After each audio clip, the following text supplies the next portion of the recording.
नमस्कार, फाइटर समाचार में आपका स्वागत है। पेश आज 16 अगस्त सुबह 6 बजे राजस्थान की खास खबरें। 77वें स्वतंत्रता दिवस के मौके पर मुख्यमंत्री अशोक गहलोत ने पुलिस प्रमोशन सिस्टम और आम लोगों से जुड़ी कई बड़ी घोषणाएं की। 15वीं बार ध्वजारोहण करने के बाद गहलोत ने पुलिस के प्रमोशन सिस्टम में बदलाव करने का ऐलान करते हुए कहा कि अब सिपाही से लेकर इंस्पेक्टर तक का प्रमोशन बिना परीक्षा के डीपीसी के जरिए होगा। सीएम ने 1 करोड़ महिलाओं को अगले फेज में फ्री स्मार्टफोन देने की पुरानी घोषणा के साथ अब उन महिलाओं को गारंटी कार्ड देने की घोषणा की है। गहलोत ने कहा कि 20 अगस्त से 1 करोड़ महिलाओं को गारंटी कार्ड दिए जाएंगे, जिन्हें दिखाकर महिलाएं फ्री स्मार्टफोन ले सकेंगी। सीएम ने खाद्य सुरक्षा योजना से वंचित परिवारों को भी फ्री राशन किट योजना से जोड़ने की घोषणा की है। सड़क दुर्घटना में घायल की मदद करने पर अब 10,000 रुपये मिलेंगे। कानून व्यवस्था बिगड़ने पर पुलिस की मदद करने वालों को भी इसी तर्ज पर नगद इनाम और प्रशंसा पत्र देने की स्कीम शुरू होगी। सीएम ने कहा कि राजस्थान सरकार अगले 2 महीने तक मिशन 2030 का विजन डॉक्यूमेंट तैयार करने के लिए जनता से सुझाव लिए जाएंगे। अब डॉक्टरों को पर्चे पर जेनेरिक दवाएं ही लिखनी होंगी, साथ ही पंजीकृत डॉक्टर साफ अक्षरों में लिखे। नेशनल मेडिकल कमीशन एनएमसी नई दिल्ली के नए नियमों के मुताबिक ऐसा न करने पर उनका लाइसेंस भी कुछ समय के लिए निलंबित हो सकता है। देश में लोग कमाई का बड़ा हिस्सा स्वास्थ्य पर खर्च कर रहे हैं, जिसमें बड़ी राशि सिर्फ दवाओं पर खर्च होती है। जेनेरिक दवाएं ब्रांडेड दवाओं से 30 से 80% तक सस्ती हैं। जेनेरिक दवाएं लिखने से खर्च में कमी आएगी। जारी professional conduct of registered medical practitioner regulation में कहा गया है कि डॉक्टर ब्रांडेड जेनेरिक दवाएं लिखने से भी बचें।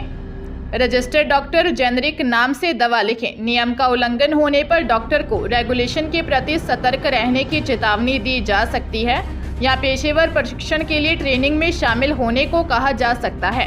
बार बार नियम का उल्लंघन करने पर कुछ समय के लिए लाइसेंस निलंबित हो सकता है। अजमेर जिले के मदनगंज थाना क्षेत्र में 31 वर्षीय महिला से गैंगरेप की वारदात सामने आई है। पीड़िता को उसके परिचितों द्वारा ब्लैकमेल कर दुष्कर्म किया गया। बाद में दोनों आरोपी उसे 100 रुपये देकर बस स्टैंड पर छोड़ गए। किसी को बताने पर वीडियो वायरल करने की धमकियां दी।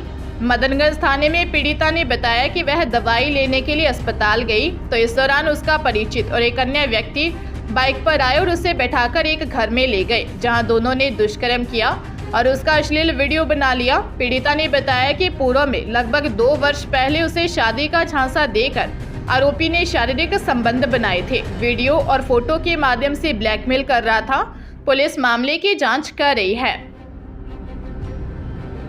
देश के एनआईटी ट्रिपल आईटी की सीएसएबी काउंसलिंग के आखिरी राउंड सीट आवंटन के बाद अब स्टूडेंट्स अपने आवंटित एनआईटी ट्रिपल आईटी में प्रवेश के लिए फाइनल प्रवेश प्रक्रिया पूरी करते दिखाई दे रहे हैं। इस वर्ष आईआईटी में तो पहले सेमेस्टर की पढ़ाई पहले में ही ऑफलाइन शुरू हो चुकी है और अब एनआईटी ट्रिपल आईटी की भी पढ़ाई ऑफलाइन शुरू होने जा रही है। एजुकेशन एक्सपर्ट्स के अनुसार ज़्यादातर एनआईटी एवं ट्रिपल आईटी की पहले सेमेस्टर की ऑफलाइन क्लासेस 21 से 28 अगस्त के मध्य प्रारंभ होने वाली हैं। ऐसे में स्टूडेंट्स की मिली एनआईटी एवं ट्रिपल आईटी की वेबसाइट पर जाकर ही अपनी क्लासेस की पूर्ण जानकारी प्राप्त करनी होगी।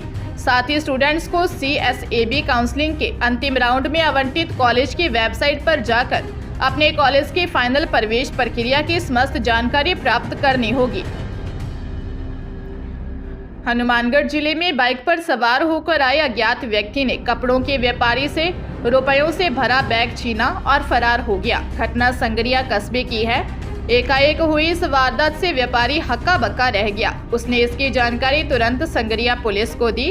पुलिस ने अज्ञात बाइक सवार व्यक्ति को पकड़ने के लिए नाकाबंदी करवाई, लेकिन वह पकड़ में नहीं आया। पुलिस ने बताया कि हरियाणा के डबवाली क्षेत्र में स्थित रामनगर कॉलोनी में रहने वाले सेवक अरोड़ा ने बताया कि उसका कपड़ों का थोक का कारोबार है। वह संगरिया में कपड़ा विक्रेताओं से उगराही करने के लिए आया था। उगराही करने के बाद वह पैदल ही संगरिया बस अड्डे की तरफ जा रहा था। जब वह जेबी गोल्ड की दुकान के पास पहुंचा, तभी काले रंग की बाइक पर सवार होकर आए अज्ञात व्यक्ति उसका बैग छीनकर फरार हो गया। बैग में 2.5 से 3 लाख रुपए थे। पुलिस ने बताया कि अज्ञात व्यक्ति की तलाश शुरू कर दी है।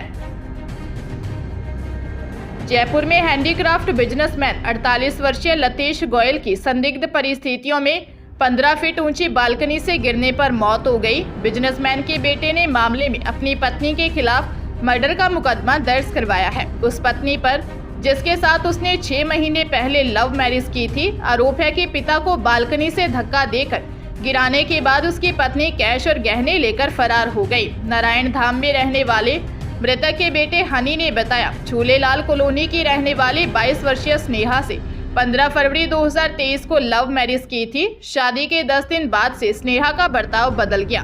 बात बात पर झगड़ने लगी। कहती थी कि मुझे तलाक दे दो, पैसे नहीं दिए तो मैं मर जाऊंगी, तुम दोनों बाप बेटे को फंसा दूंगी। वही दोनों बाप बेटे बाहर से खाना ऑर्डर करते थे क्योंकि वह घर का कोई काम नहीं करती। पुलिस ने मारपीट और गैर इरादतन हत्या का मामला दर्ज कर जांच शुरू कर दी है।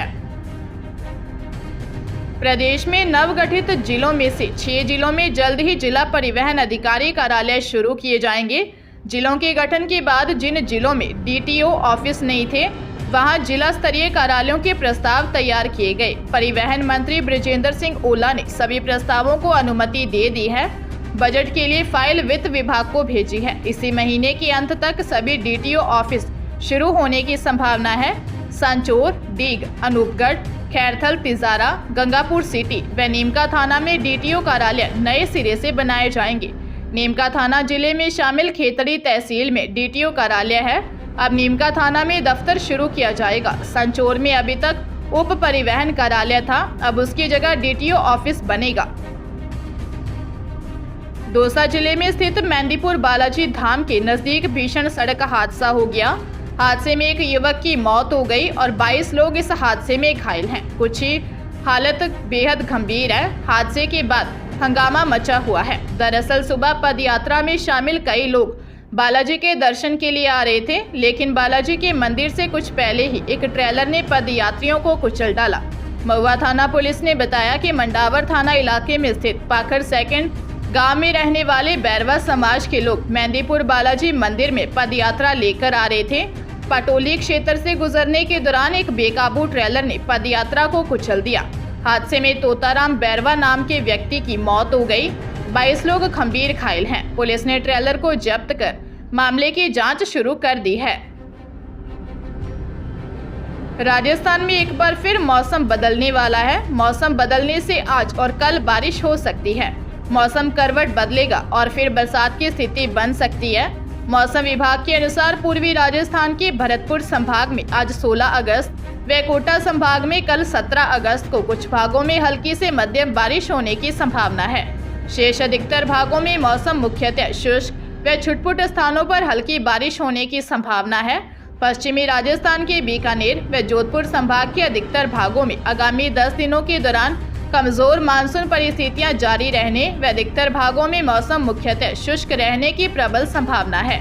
आगामी दिनों में शुष्क मौसम को ध्यान में रखते हुए किसान भाइयों को यह सलाह दी जाती है कि यथासंभव फसलों में सिंचाई की व्यवस्था करें। प्रदेश में महिला अपराधों के मामलों में पुलिस ने त्वरित कार्रवाई कर आरोपियों को जेल भेजा।